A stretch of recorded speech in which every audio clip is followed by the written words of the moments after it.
Nuestro primer invitado es Daniel Quiroga. Daniel Quiroga, secretario general de la Asociación del Magisterio de Enseñanza Técnica AMET, es técnico mecánico, dirige el sindicato desde el año 2010, este año fue reelegido para continuar conduciendo el gremio en el periodo 2022-2026 y está con licencia como director en la escuela EPET número 5. Bienvenido, Daniel. Bienvenido, buen día. Muchas gracias Daniel. por la invitación y bueno, buen día a toda su audiencia. Muchas Bueno, gracias. empecemos por el principio. ¿Qué es AMET? ¿Cómo surge? ¿Cómo nace? ¿A quién representa? En primer lugar, este gremio nace en 1946. La base de este gremio son los maestros de enseñanza práctica de todas las escuelas en ese momento de artes y oficios. Arte y oficio. Y habían muy poquitas escuelas técnicas. Recordemos que la primera escuela técnica es la Otto Kraus a nivel nacional.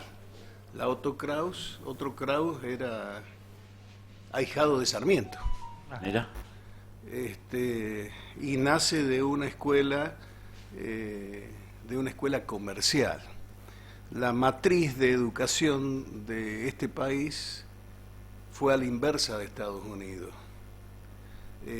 Y Sarmiento quería otra cosa, quería un país desarrollado industrialmente, fue el precursor de la escuela de minas, de la escuela agrotécnica,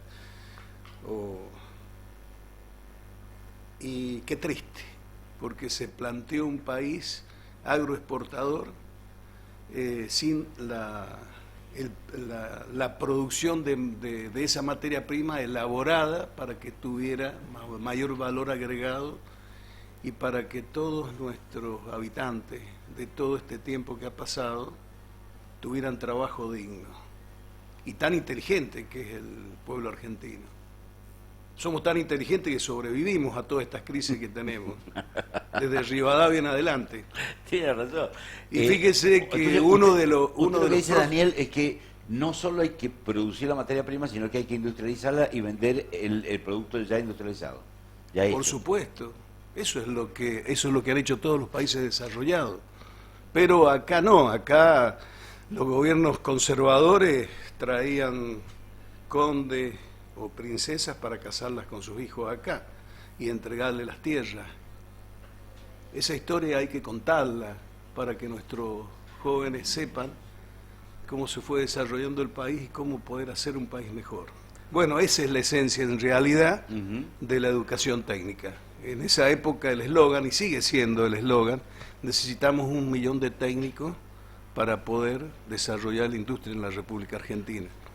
Y bueno, esto no... A nivel sindical, debe ser uno de los sindicatos más viejos de acá de la provincia, por lo menos en el sector docente. A nivel nacional es uno de los sindicatos más viejos y se concreta en el año 55 ya con personería gremial a partir de ahí. A nivel nacional, a nivel provincial nace, recordemos que la educación estaba dividida en zonas, pertenecíamos a la nación. Claro. Y esta era la regional 10ª que abarcaba Mendoza, San Juan y San Luis. En el año 86, en el año 83 primero se empieza la normalización en todas las provincias de los sindicatos, o sea, somos regionales. Con la vuelta a la democracia. Con la vuelta a la democracia, gracias a Dios, y bueno, este sindicato acá en San Juan nace con su primer secretario general, que es José Suárez, el profesor José Suárez, ustedes lo deben ubicar, director técnico de San Martín. Jugó en la selección sanjuanina que salió campeón argentina de fútbol. Es una persona muy querida a nivel de nuestra educación y también en la parte deportiva. O sea que nace como... Y estaba con... la regional estaba en la provincia de Mendoza, pero como gana San Juan con voto, se genera acá, se crea acá en la provincia de San Juan. Cuando se hace el traspaso de toda la educación secundaria a las provincias en la época de Menem, considero que fue un error gravísimo, porque tenemos un Ministerio de Educación Nacional que no tiene escuelas ni primarias ni secundarias, ni niveles superiores, solamente maneja la política. Hacen el traspaso a la provincia y bueno, se crea la Regional Décima de San Juan. Yo soy secretario general de la Regional Décima del 2011. Han pasado excelentes profesores como secretarios generales. Nos costó una lucha muy grande que empezó con realizar encuentros y congresos en el año 93, porque estaba desapareciendo la educación técnica. En la época de Menem seguíamos con el mismo proceso militar de Martínez de Oz y de Cavallo, de tratar de destruir la industria nacional, así que se perdieron un montón de industrias y pymes y mini pymes. Y bueno, con una lucha muy grande logramos mantenerla. Se crea el INET, el Instituto Nacional de Tecnología, que vendría a ser una extracción del Consejo Nacional de Educación Técnica, que todavía está por ley. Daniel, ¿y hoy cómo están las cosas? Y hoy, a ver, nuestro sentido como gremio es totalmente social. Nosotros sabemos que un chico tiene que ser técnico, tiene que aprender un oficio, porque es la única manera que va a salir de un contexto social, económico muy difícil con trabajo. O sea, nosotros apuntamos a que el chico tenga conciencia del trabajo y tenga las posibilidades de tener conocimientos para poder emplearse o poder desarrollarse en forma particular, como lo hice yo. Yo me recibí de la escuela industrial y hice el servicio militar y pude iniciar un taller metalúrgico, haciendo carpintería metálica y instalaciones y construyendo galpones en ese momento, y también reparando máquinas de bodega. Era el boom, estamos hablando hace muchos años. Qué bueno que un sindicato piense en el alumno como primera cosa. ¿Cuántos docentes de la rama técnica hay en la provincia? Entre formación profesional, escuelas monotécnicas, capacitación laboral y escuelas técnicas y agrotécnicas hay alrededor de 3.000 docentes. 3.000 docentes. ¿Y están todos afiliados a MET? No, una parte, no todos. Y es la aspiración tener todo, porque este gremio toda esta historia acá en San Juan defendió mucho la estabilidad del docente. Claro. Tal es así que nosotros en nuestra provincia todavía se rige por el Estatuto del Docente Nacional, que es la Ley 14473, en donde está el nivel secundario. Dentro del nivel secundario está dividido la educación técnica y la educación secundaria, sí, y la educación superior. Y antes estaba en ese estatuto la educación artística, que desapareció porque terminaron siendo bachilleres orientados, que acá teníamos una escuela de educación artística importantísima en San Juan y se perdió. También es una cosa importante el arte en esto, no solamente porque el arte va tomado de la técnica, va tomado de muchas cosas. Y hay que decir también, por la importancia del gremio, que tiene un lugar en la mesa de negociación salarial de la provincia, que no es un dato menor, ¿no? No, sí, por supuesto. A nivel provincial estamos en la ley ley de paritarias, y a nivel nacional integra las paritarias nacionales junto con CETERA, con SADOP, SEAC y UDA. Uh-huh. ¿Y cómo ve el manejo de la paritaria en la provincia? Es muy dura, o sea, siempre negociar con la patronal y negociar con la patronal gubernamental es muy duro. Y tenemos errores como gremialistas y que por ahí lo perciben las bases y se enojan con nosotros, pero a veces no logramos parte de lo que queremos y no un total. Pero en estas paritarias, en estas últimas paritarias que fueron bastante complicadas y con mucha protesta, logramos algo importante. Se logró el 40%, que era un pedido a gritos, a viva voz de los docentes, de una sola vez, pero se logró un incremento en la antigüedad y en el radio 1, 2 y 3 de un 20%, que eso incrementó más el sueldo. Eso fue un impacto muy importante en la economía del docente, pero seguimos teniendo un sueldo que vamos a llegar a diciembre de 91.000 pesos, más sumado la antigüedad de la zona, etcétera. Pero no es un sueldo alto, no es lo mejor.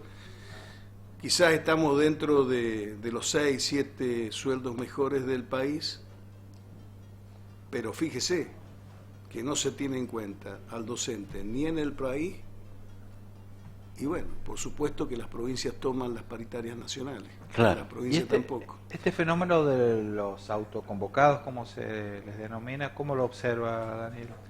Bueno, acá tenemos culpables los gremios docentes, que no hemos sabido nuclearlo. En su enojo se ha anarquizado esto, y yo creo que y convoco a los docentes que participen en los gremios, porque si no seguimos quedando los viejos, porque no hay participación en los gremios. Nuestro gremio convocó a elecciones con mucha anticipación y buscó que hubieran otras listas. Bueno, no se formó, no los estuvimos escondiendo, porque queremos que se renueve.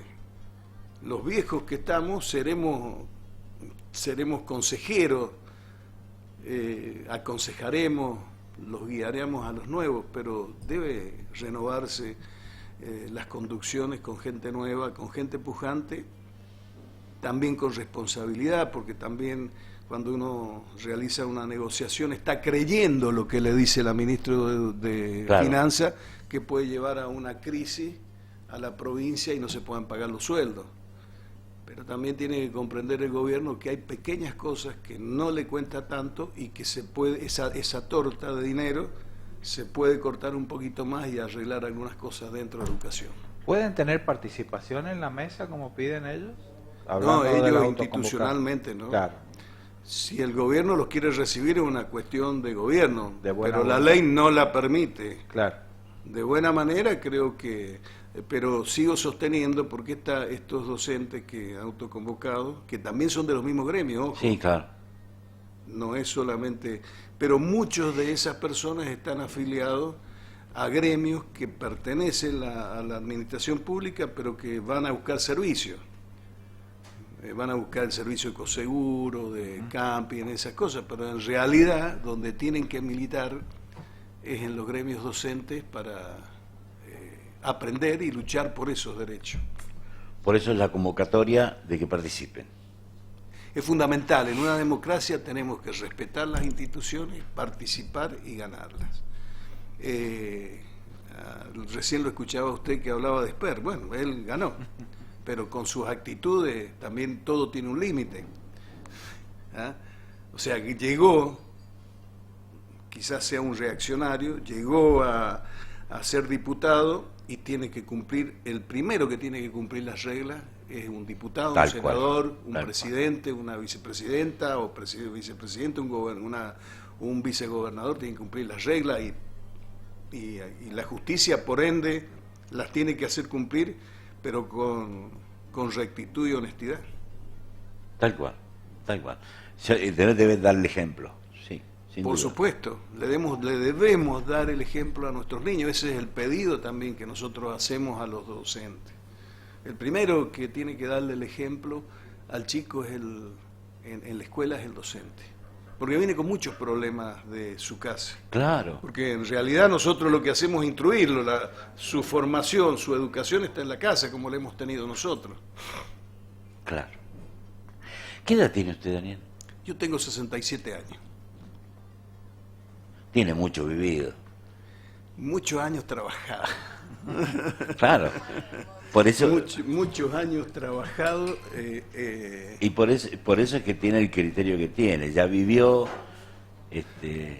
y ahora puede hacer un análisis después en base a la experiencia. Sí, sabe lo que me deja gusto amargo.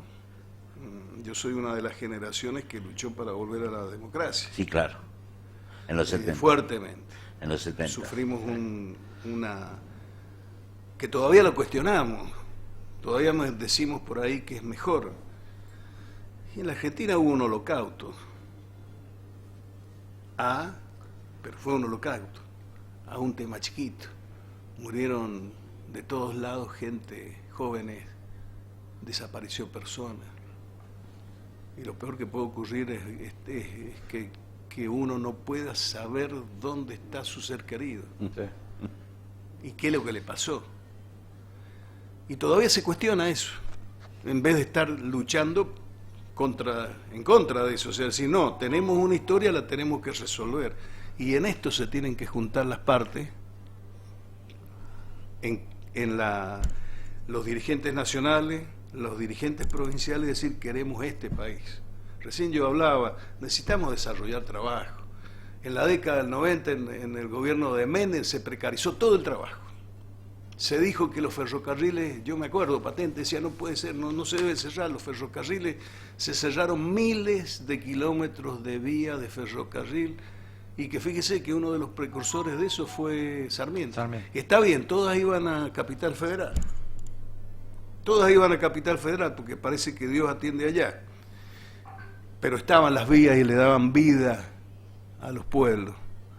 Y si aquel que ha recorrido esos pueblos que están desiertos ahora porque no pasa el ferrocarril, es una vergüenza. Y mire qué economía que se hacía, porque todo el traslado de los granos que iba a ese puerto, que ese puerto es un problema que tenemos desde que nació nuestra patria. Qué interesante la reflexión. La militancia ha cambiado, Daniel. Antes se militaba por una causa y hoy se milita por un sueldo, básicamente. Igual no nos han vencido. No nos deben vencer, pero también es un gusto amargo. Nuestra generación fracasó. Fracasó porque los dirigentes que deberían haber llegado con otro concepto a gobernarnos lo hicieron no correctamente, o quizás no ellos, porque a veces uno critica a un presidente, a un gobernador y el problema se cocina abajo. Está más abajo. Y bueno, el rey no va a ver lo que sucede. Por eso a veces tiene que bajar al nivel del pueblo. En el caso de educación, no la ministra de Educación, sino aquellos que pagan en educación tienen que bajar. Pero también tiene que haber exigencia en educación. El docente tiene que cumplir con la tarea de educar y colaborar con la escuela. Y tiene que ganar muy bien, pero tiene que cumplir. Seguro. Tenemos que resolver el problema de la calidad educativa. Son las estructuras, está todo mal, pero debemos resolverlo. Debemos resolverlo, que es un problema grave y a futuro, y ¿sabe dónde se ve más? En los estratos sociales que tienen pocos recursos económicos. Claro. A veces se mezquina el almuerzo que se le debe dar o el desayuno que se le debe dar. Y no tenemos que ser así.